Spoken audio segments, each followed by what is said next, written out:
J'ai peur d'un arbitrage en faveur du Maroc, je le dis clairement. Quand on voit la fédération sénégalaise a fait un communiqué là, ils ont été obligés de changer d'hôtel, ils n'avaient pas de terrain d'entraînement, ils n'ont pas de billets, ils ont été lâchés au milieu de la gare avec des gens hostiles, aucune sécurité. Je suis désolé, tout est fait pour que le Sénégal perde. Donc le Sénégal est meilleur. Oui, j'ai vu l'Égypte aussi qui pleurait alors qu'ils n'ont pas aligné de passe. Non mais, bon, mais ça fait partie du... le Sénégal pleure pas, le Sénégal fait un état des lieux qui dit que le contexte est contre eux. Et derrière le contexte, il y a quoi? Il y a, si la Confédération africaine veut que le Maroc gagne, moi j'ai peur que l'arbitrage favorise le Maroc. Voilà, je le dis clairement. Assalamu alaikum sama gay. Tay la match Sénégal Maroc. Finale Coupe d'Afrique des Nations bi tay la. Ñu ngi ñaanal yalla équipe nationale bu Sénégal. Yal nako yalla may ndam. Yal nako yalla may ndam. Yal nako yalla may ndam. Maa ngi sakku ci képp kuy seetaan vidéo bi loo munti ñaanal équipe nationale bu Sénégal ñaanal ko képp ku bëgg Sénégal maa ngi sakku nga ñaanal équipe nationale bu Sénégal ci commentaire bi gaay lu garaaw xew na ñëpp ñu ngi wax ci problème arbitrage ñëpp nee nañu dañoo changer arbitre bi waroon na arbitrer match Sénégal Maroc bi dañu ko changer parce que dañu ko proposer woon loo xamante ne ni moom nee na du ko def ñu changer arbitre boobu indi arbitre bii nga xamante ni mooy arbitre congolais bi léegi coow li bari na lool coow li bari na ci wàllu sécurité bi coow li bari na ci wàllu billet yi coow li bari na ci wàllu arbitrage man kaan bii daal yaakaar naa mooy kaan bi gën a métti ci kaan yi xaw ma nag lu tax mais kaan bi métti na trop xaw ma nag yéen lan mooy seen xalaat ci lii ñëpp nee nañu CAF dafa bëgg Maroc jël CAN bi parce que ni mu organiser CAN bi li mu investir alal ci CAN bi mais loolu kay kon su fekkee noonu la kay kon pays bu nekk mun na ko organiser pour jël ko pays bu nekk mun na investir xaalis bu bari pour jël ko kon loolu su demee nag ba am kon xam leen ne CAN bi dañ ko bëgg a yàq parce que pays bu bëgg a organiser CAN bi bu nekk day investir xaalis pour jël CAN bi yaakaar naa CAN bi mooy nekk CAN bi kenn dul musa fàtte ci histoire ñëpp nag ñu ngi wax mais nag li may sàkku ci yéen rek mooy ñu ñaanal suñu équipe incha allah yàlla may ko ndam ci Maroc incha allah. Salam alaikum frères sénégalais, j'espère que vous allez bien. Voilà, nous sommes à la veille de ce match très important, cette finale contre le Maroc. Cette dernière marche qui va nous permettre d'avoir ce sacre continental. Nous sommes tous derrière vous, le peuple sénégalais derrière vous, tous les lions du Sénégal sont derrière vous. En tout cas, rendez-nous fiers. Continuez à jouer comme vous l'avez fait depuis le début de la compétition. Et Inch'Allah, Allah vous donnera cette coupe. En tout cas, nous attendons ce trophée continental sur nos terres sénégalaises. Le peuple en a besoin, le Sénégal en a besoin. Et j'espère que voilà, vous nous rendrez tous heureux. En tout cas, donnez du baume au cœur aux gens. Aujourd'hui, le Sénégal et le peuple en a besoin. J'espère que vous serez à la hauteur demain, Inch'Allah. On est de tout cœur avec vous et on vous envoie tous nos encouragements. On est ensemble. Bon match à vous.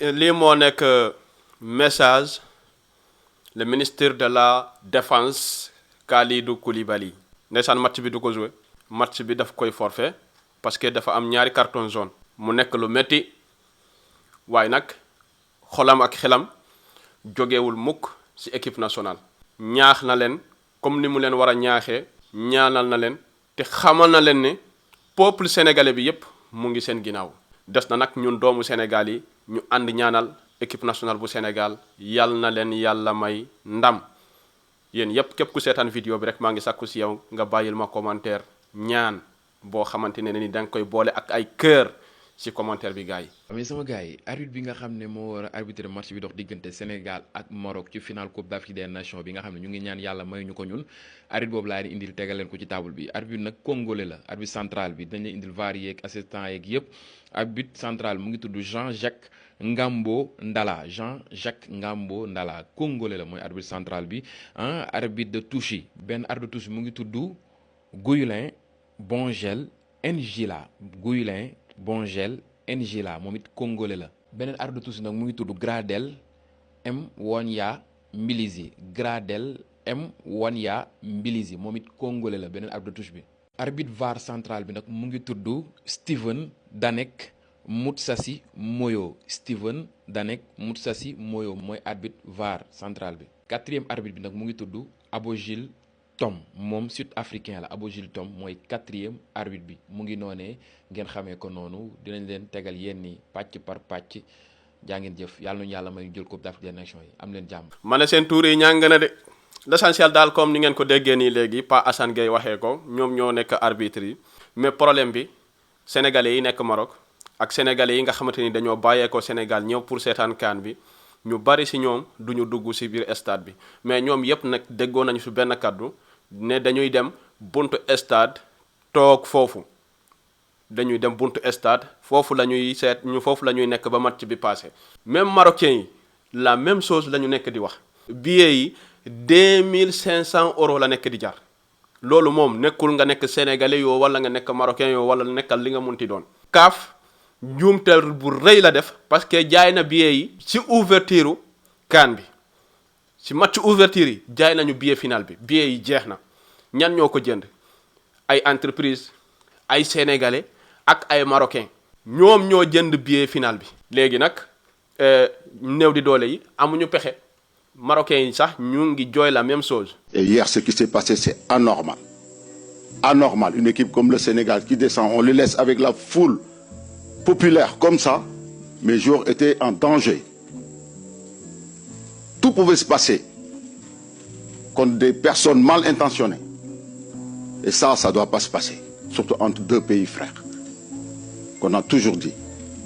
Conférence de presse Pape Thiaw bi nga xamante ni moom la defoon démb réglé na lu bari même su fekkee coow li bari na mais réglé na lépp loo xamante ni moo nekkoon jafe-jafe. xam nga dañoo yaakaaroon ne Sénégal day noppi ci affaire bi mais noppi wuñu ci de. fédération dénoncé na coach bi dénoncé na te joueurs yi posté nañu ku mel ni Kalidou Koulibaly posté na problème billet yi kon nag ñoom yépp benn bëgg-bëgg la ñu yor mooy ànd jël coupe bi ak lu munti xew nag. kon loolu yàlla na ko yàlla sottil yàlla nañu gagné Maroc tey gagné bu amul benn werante te nag bul fàtte wax ma ci commentaire bi bu nga yeewoo suba kan moo la yee man Fadel moo ma yee Fadel moo ma yee képp ku seetaan vidéo ba fi bul fàtte liker partager vidéo bu baax a baax di sant di gërëm samay abonné à la prochaine incha allah jaa ngeen jëf. suñu waa ko ñoo ñàkk xalaat Sénégal di football kenn ku nekk di nelaw jug leen Sénégal day jouer jug leen waay jug leen xaaral may ma rek aja waaye Sénégal day jouer waay Sénégal day jouer jug leen kenn du am jàmm kay koñ kay saxaay Sénégal day jouer aja jug leen na ñëpp yeew waaw jug leen. Apprécier l'accueil des Lions hier. Franchement, c'est une finale. Moi, je dis que c'est une finale. Il y a des ingrédients positifs ou négatifs qui seront là. Maintenant, il faut faire abstraction à tout ça. Je crois qu'aujourd'hui, la relation entre le Maroc et le Sénégal, il ne faut pas le gâcher et que c'est un seul jour. C'est que demain et après, la vie va continuer. Moi, ce que j'ai à dire aux Sénégalais, de rester calme. Parce que ce qu'on a vécu à Lumumbashi, à Kinshasa, on ne peut pas le vivre ailleurs. Aujourd'hui, ces jeunes-là, ils sont talentueux, déterminés et audacieux. Et on est là pour jouer au football et donner du plaisir aux gens. Et je crois que je suis content de voir ces jeunes-là prêts à rebondir encore demain et pourquoi pas donner le sacre au Sénégal. On a toujours ce problème de billets qui est là. Un message à la droite du peuple sénégalais qui veulent aujourd'hui, qui veulent regarder ce match. Ben, vous savez, il y a des choses que je ne détiens pas. Il y a beaucoup de choses que je ne sais pas comment ça marche. Je suis avec la tanière, on est dans notre, comment dirais-je encore, bulle. Et ce que j'ai à dire aux gens, c'est de ne pas se fatiguer. Celui qui ne peut pas venir, 100 millions de personnes ne peuvent pas aller au stade aussi. Ceux qui ne peuvent pas venir, restez chez vous et attendez le sacre du Sénégal. Peut-être que ce sera une solution. Mais ce que j'ai à dire aux Sénégalais, de ne pas répondre à la provocation, et c'est qu'un match de football, après le match de football, on sera encore des frères. On va jouer dans un terrain hostile, comme vous l'avez dit. Maroc qui reçoit. Quel est l'état d'esprit de cette équipe? Le Sénégal aime ces genres de matchs. Ouais. Et je l'ai dit et je le répète, on aime ces genres de matchs. Vous vous rappelez, du match contre le Brésil au Portugal. Le Brésil avait reçu, parce que Portugal, quand on dit de Portugal, on parle du Brésil, le match contre l'Angleterre. Et ces jeunes-là ont l'habitude de jouer des matchs de très haut niveau. Moi, je crois que ça, c'est des détails. Aujourd'hui, ce qu'il faut retenir, nous les Sénégalais, on a une équipe avec une sérénité exceptionnelle. Et notre sérénité fait peur. Et notre talent aussi fait peur. Aujourd'hui, regardez les bancs du Sénégal. C'est une équipe nationale ailleurs. Donc, pour vous dire seulement, restons calmes, on est tranquille, on est confiant, on est serein. Et Inch'Allah, on parlera que de football. On va jouer au football, on va continuer à donner du plaisir et en prendre.